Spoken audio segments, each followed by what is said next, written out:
Broadcasting live from the Business RadioX studios in the Twin Cities, it's time for Minneapolis-St. Paul Business Radio. Now, here's your host. And hello again, everyone. Welcome to another edition of Minneapolis-St. Paul Business Radio. I'm John Ray, and folks, I've been looking forward to this one. Pete Steege is with us. He is with B2B Clarity Marketing. Pete, welcome. Thanks, John. It's great to be here. Hey, it's great to have you here. I've been looking forward to this for a lot of reasons, and we'll get to those in a second.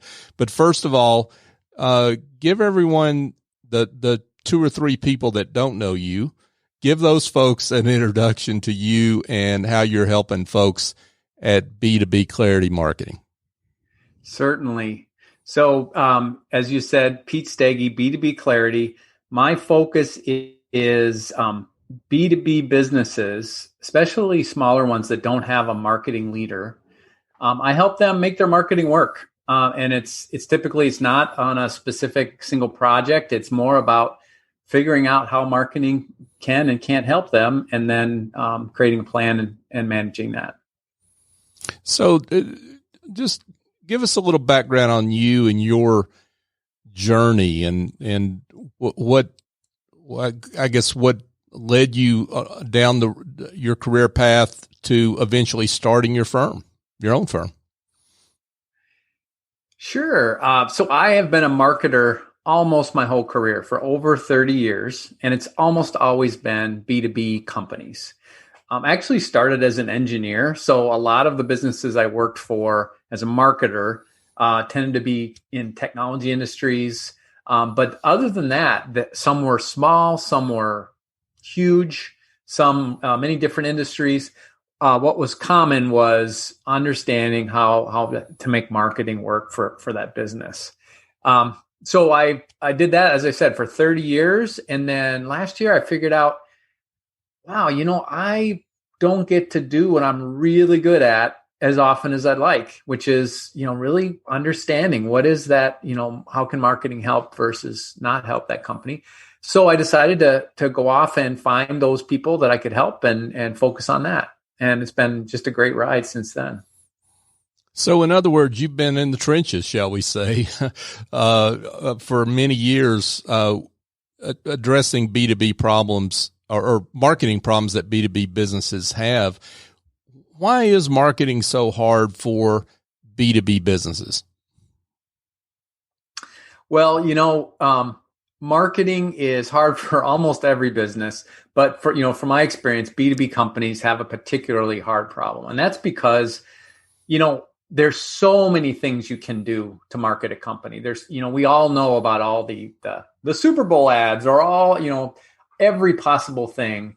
And especially with our new internet age and digital marketing, every week you hear of a new buzzword or a new fad, a thing to do with marketing. What that means is marketing, B2B leaders, they're just swamped, right? There's so many things they could do. They don't know how to pick what they should do. And often they end up in one of two bad states. One, I'll call it the random acts of marketing, where they're just pulling things that sound interesting to them, or maybe there's somebody on the team who's excited about it, or it's a big trade show that they just love the opportunity. All those things, and those things aren't tied together, so they end up with all these spinning plates that none of them have enough energy around them to have critical mass, and none of them work together. The other extreme is they have a consultant come to them with a really exciting kind of, one trick pony that's going to magically solve all their problems, this magic bean. And they put all their effort into this one exciting thing. And guess what? That usually doesn't work. And they spend a lot of time and money on it, and they're back to the drawing board. So, all those things together, I talk to so many people that they're frustrated. They feel like they've been burned by marketing, by promises that didn't pay off, and they just don't even know what to do next. Let's dig in to some particular verticals that I know you have a particular expertise in: tech, software, manufacturing. are there particular problems that these companies have that are maybe other B2B companies don't quite have as much of? Great question, John. I think one thing that tends to be a problem for these companies versus others is they have an inside out mentality. They are used to talking about themselves and their products and the specs and performance of their products. And they end up missing the mark because their prospects don't want to hear about them. And so they're really struggling to get attention and to get leads and to get people interested in what they do, because they're talking about what they do versus what their customers' problem is and how to solve that. That's probably the biggest thing. And the other thing I'd mention is often these companies, they're selling to a team of buyers versus a single person, right? That's really the definition of the difference between B2B and consumer, in my opinion, is I'm not just selling to a consumer, one person. I have to talk to this team of people that are going to have to agree to buy this thing that I'm offering. And that's a lot more work, and it's more complex. And so it's real easy to get yourself wrapped around the axle and make your marketing too complex to match. The trick is, how do you keep your marketing simple, but still address those different players and engage them with a story that's about their problem and a solution for it versus, all the different cool things about you. Pete, I want to go back to that me mindset, if you will, the inside out mindset that you talked about. That's a big change that you have to walk your clients through. How do you do that? How do you get them to get out of their mindset of me, which is understandable, right? Because that's what they're taught. They're taught to have the answers. Well, the good news, John, is, as I said before, the people that I can help, they are almost at the end of the rope when it comes to marketing. So they've seen that what they've tried to do hasn't worked. So I've been surprised at how open they are to new ideas, and the fact that somebody's not telling them that same thing about make an ad, do this or that. They're saying, wait a minute, let's talk about, let's give it away. Let's talk about helping people. Maybe it's because those are the people I can help, and there's plenty of other people that aren't open to that I don't work with. But I have found it's really not that hard when you bring them along with the truths that they know. Your success is about your customer's experience, and you finding a way to give them a positive experience to solve their problems is the only reason they're going to pay you money. And so how do you do that, right? And how do you communicate that? And yeah, I find it actually is a pretty straightforward thing when you point out to them the truth of it. I love it. Pete Steege, folks, he is with B2B Clarity. Now, Pete, here's the question I've been looking forward to asking, and folks, this is what I was talking about earlier. One of the things you talk about is right-sizing marketing. What do you mean by that? Well, John, there's no one-size-fits-all solution to marketing, and that's back to that misunderstanding that people have. They see all these things, and they figure they should be doing them too, just like everybody, all the press they see and all the advertisements. So they sign up to do things for marketing, not based on what's right for their customers or what's going to make a difference, but based on, it seems like you should do that, right? Checklist marketing. So what right size marketing is, starting with your customer's journey and going to school on your customer's journey and figuring, I walk them through this process. What would it look like if you had a success where your customer, from the first time they met you, through all the steps, and I have 7 steps of meeting you and deciding to buy from you and committing and using your product for the first time and buying it again. And, 3 years later, they love you. They're a fan. What does that look like? And we map that out. And then we say, okay, what's it like today? What's the reality? And there's gaps, right? It's not that. And we're able to identify well, where are they getting stuck? Where is their friction? Where are they frustrated? And what can we do about that? So marketing, that's marketing. Where marketing can make a difference, you do stuff. And where you can't, you don't. And you don't, you end up with a much more targeted and more strategic marketing program. And then the added piece about right sizing, John, is who are you as a company? If you have a very limited team, maybe you don't have any marketers on your staff and you don't have a lot of experience with it, you don't want to sign up for the most complex state-of-the-art marketing campaign because you're not equipped to deliver on that.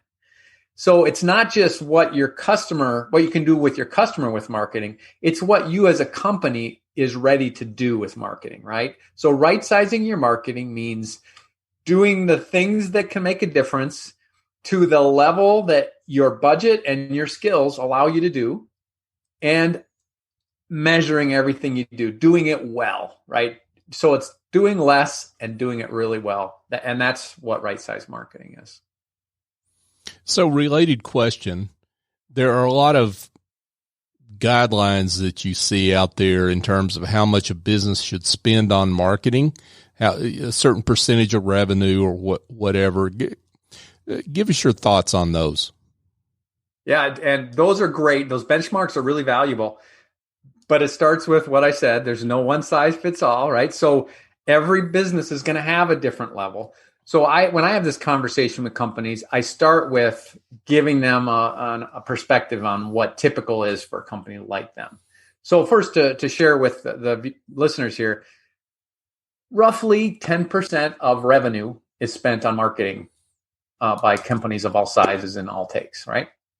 And then there's benchmarks for different industries. So tech tends to be higher. Manufacturing tends to be lower. It might be as low as, 2.5%. And then services business is higher than a product business. And the size of the company matters. So I'd say the least spend as a percent of revenue is a small company where they know all their customers and they're not really looking to grow. So think like a local, mom and pop firm. They're going to spend probably 1, 2, 3% of their revenue on marketing. So that's a starting place. What I like to do is, well, first of all, most of the businesses I work with, they don't know what they're spending on marketing as a percent of revenue. So first we figure that out. And then back to what I said about living in your reality. If you're spending 2% of your revenue on marketing, and the benchmark for companies like you is 7%, I don't recommend you jump from 2% to 7% because you haven't been there, right? So I like to say, at most in a single year, if you're open to investing more, double your marketing, but no more in 1 year. And because you can manage that much change, but you don't want to try to take that big jump again, because you're not there. That's not who you are, right? Anyway, just to summarize that, I like to use that percent spend as a percentage of revenue as a guideline because there's so much data on that. And then don't be rigid about that. Then say, where are you coming from? And then how do we close that gap? How do you judge? This is and I can understand if you answer this question by saying it's tough, but to do so. But how do you can look at a competitor's spend sometimes and see what they're spending as a percent of their revenue? Sometimes if their information is publicly available, but how do you determine if what they're doing is effective? When you're trying to compare yourself against others in the industry. I think the most important thing, John, even if you set the spending aside for a minute, or even your competitors, rather than at some point you want to know what your competitors are doing, but the most important trick for success is to find your special place. What is it that you're going to do that's how what you does is different and special and unique compared to anybody else? If you don't know that, and you're trying to, say, oh, I do that too, or, say the same thing that your competitor says, but louder, that's an arms race you will never win, especially if you're not the largest competitor, right? The better approach is find your place in the sun, and it's less important in that case to worry about how much they're spending, because the real win would be if you find a way to get the word out about your business for your peeps for 1/5 as much as they spend. So you don't have to spend as much as them to win, right? You just need to get your people's attention. And that's the best strategy for marketing, because then in the end, you're getting more for your money because you're talking about it in a way or in a place in a delivery method that you found that was very unique. Dear listener, you just got thousands of dollars of marketing advice for free right there. Ignore the competition. Focus on what, as you said, your peeps, in other words, your clients, how they look at you, right? I mean, and there's so many people that look at competitors as opposed to what their customers are thinking and doing and feeling, right? That's it. Exactly. Yeah. Okay. Wow. Great words here, Pete. I love it. So let's talk about, and again, we're talking in generalities here, folks, and there's a lot of different B2B sectors and companies, but let's talk about recommendations that you would make, maybe top 3 recommendations, marketing recommendations you would have for B2B CEOs. The first one I would make is strategy before tactics. So I think you've heard that in what I said, but there's so many companies that jump too soon to let's do a video, or let's do an email, or let's do our work on our new website. Whatever the tactic is, that needs to be the last decision. Because if you first figure out all those things I said about, if you really know who you're targeting and what marketing can do and can't do at which point in their journey, and then you think about tactics, it becomes almost easy, because you have a job to do with marketing in this place, in this time, for this audience. And there's a lot of tools out there. And now you can pick the one that's just right for that job. So strategy before tactics is number one. The second thing that I recommend is that you remember it's not about you. We talked about before, but it's so easy to do. In all your marketing, make it about them, your customer. What you say, how you act, how you measure success. And then finally, do everything for a reason. So if you have this before tactics plan, when you decide to do a marketing tactic, you should be able to quantify what's the job I'm paying this tactic to do for my business, and how will I measure that it does that. And if you can't say why you're doing it, do not spend the money on it, because there is, as I said, there are so many things going on in marketing. You can't afford to do things that are just because they feel good. Now, I think I can hear a few folks asking now, okay, Pete, I do a lot of thought leadership marketing that I don't really understand the return on that marketing, blog post, what have you, that establish what we know that helps our clients. So how do I measure the effectiveness of that kind of marketing activity? Yeah. And some of those things, this is the yin and yang. Measure everything, but sometimes your measurements are going to be more qualitative than quantitative. And it is marketing after all, and that is okay. So let's use the example you just said about blog posts or thought leadership. I'm a big believer in that, by the way. One way I like to measure that is in awareness, and simply in impressions. An impression means, think of a billboard, right? You drive by, there's nothing for you to do. There's nothing to click. You just see it. But if you drive by that billboard every day, and then let's say the next week, that vendor sends you an email, and you're the right for that person, for that customer, you're going to be more likely to talk to that person because they know what they do and why they do it and how it helps you, right? So thought leadership is a great example. If you are creating value add content, Again, you're not selling yourself, you're helping your customer, and you're putting it out there. Google will help you. They're going to search for help, and they're going to click on your item. They might see it scroll by in their social feed or on Facebook. And what the numbers say is, if you find who your target is, your goal could be or should be, you want to get 7 impressions from each of your target clients for them to really know who you are. And there's an example of a goal that may seem squishy, but at the end of the day, you can see if you're moving in the right direction, and you can see that, am I getting people to see these impressions? And that's one example. But yeah, you need to take the time to figure out a way to measure it. It doesn't have to be always, a number with a decimal point after it. Gotcha. Folks, we're speaking with Pete Steege, and Pete is with B2B Clarity. Now, Pete, before we get into the specific services, let's talk about, I guess, maybe the process you go through with a client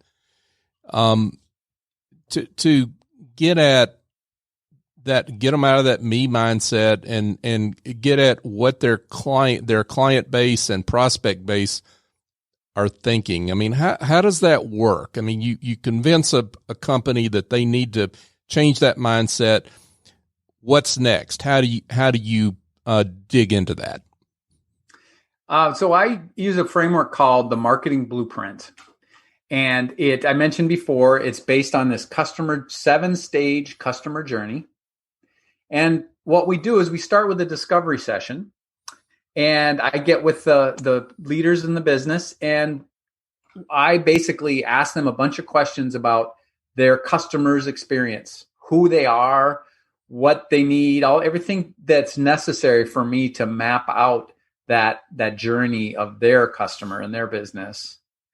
And then that typically there's information they share in the meeting, but then they sometimes have to go do some homework and, send me some information over the next week. But then I go through that and come up with a model. And then we have this really valuable strategy session together 2 weeks later, where I share with them what their market looks like. And there may be some questions we have to, or even decisions they have to make, right, about their direction that this highlighted. And from there, they get the beginning of the help, which is understanding where they are from a marketing perspective and the priorities, what marketing can do and can't do. And that I find is the best way to start. Unlike often the marketing exchange where somebody will pitch a program or a new website. I'm not there yet, right? That's the tactics. We're just getting them getting them the visibility they need to know what can marketing do for their business. What's great about that for me is I can do that with them in a month, 30 days. And it's a very finite project. And then what I say to them is, let's decide about working together longer term after we do that, right? Because then you'll know what marketing can do for you. And so we do that first often. Some people are ready to jump right in with a fractional CMO, but I'm finding just as often they want to start with this understanding because they just really don't know. Yeah, and I guess if they're at the end of their rope from a marketing perspective, like you described earlier, it makes them more open to change. But for those folks, and there's some stubborn ones out there, we know, that say, hey, we just need a new website. Or they're talking about those tactics. How do you pull them back from that and get them to have that patience to go through that strategy session?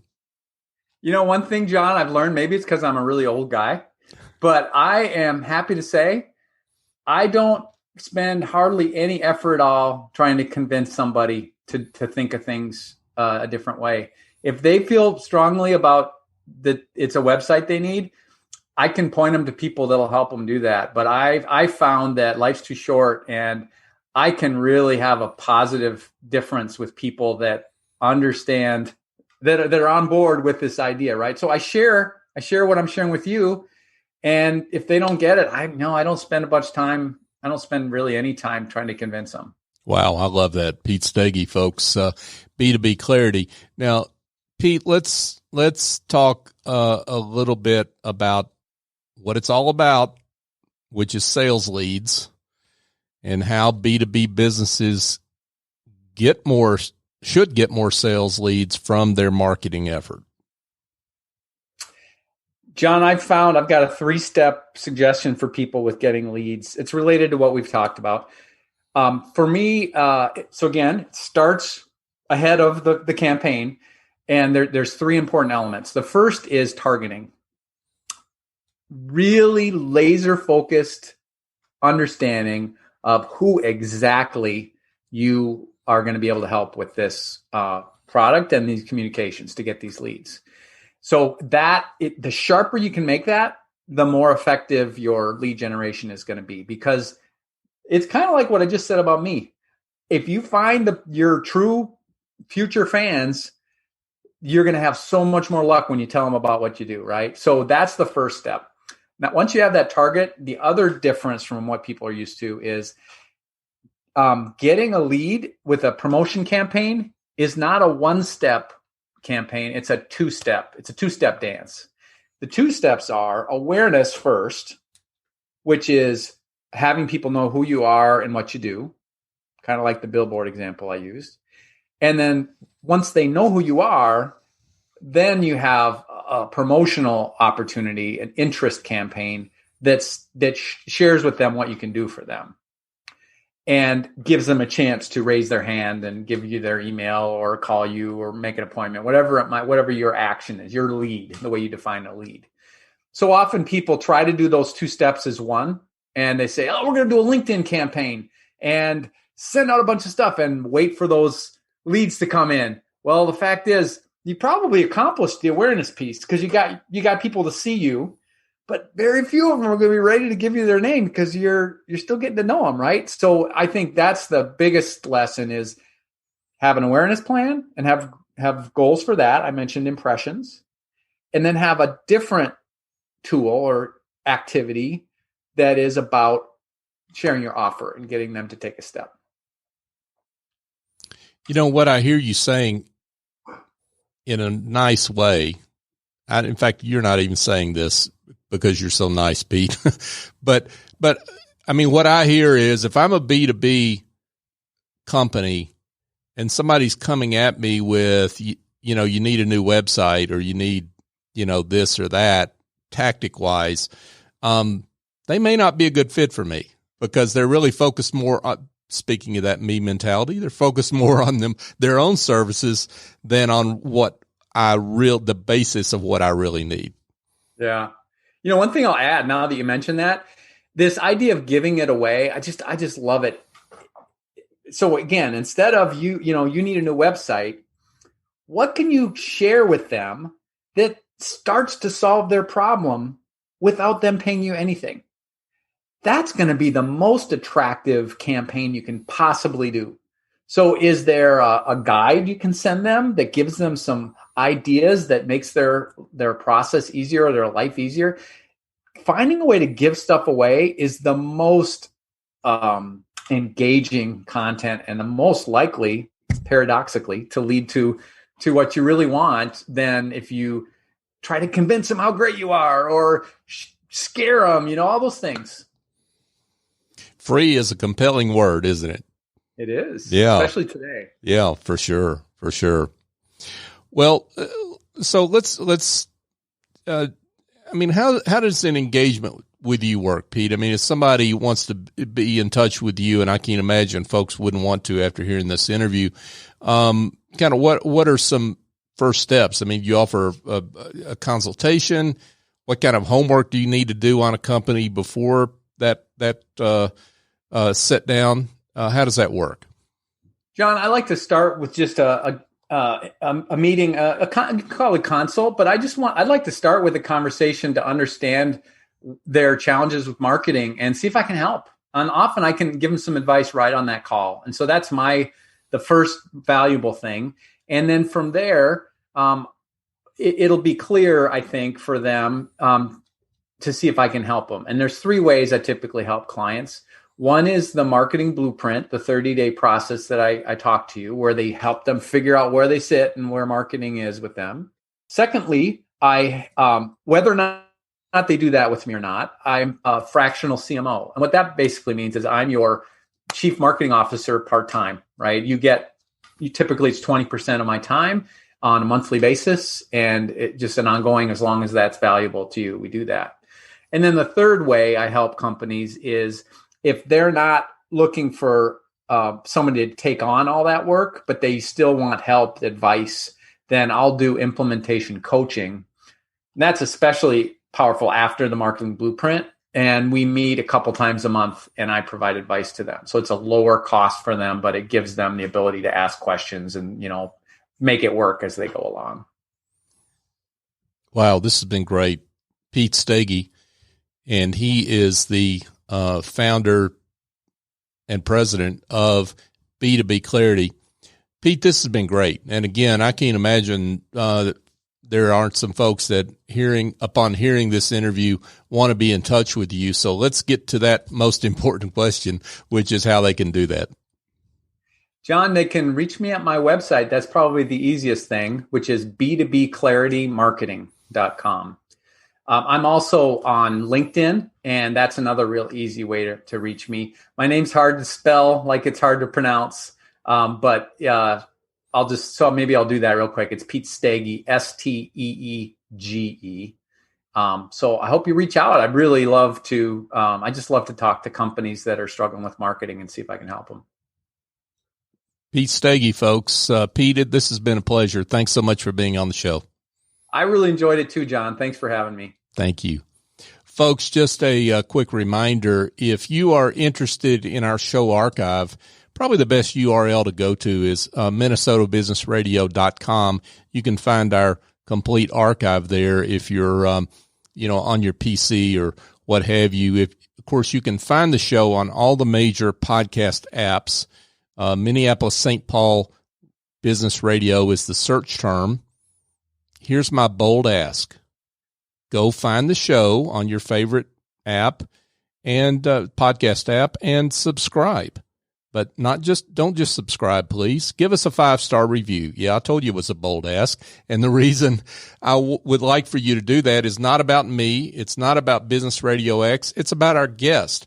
We want folks to find the show so they can potentially use the services of great business leaders like Pete and the other guests that we've had on the show to date and will have in the future. So if you could do that for us, we would greatly appreciate it. So for my guest, Pete Steege, I'm John Ray. Join us next time here on Minneapolis-St. Paul Business Radio.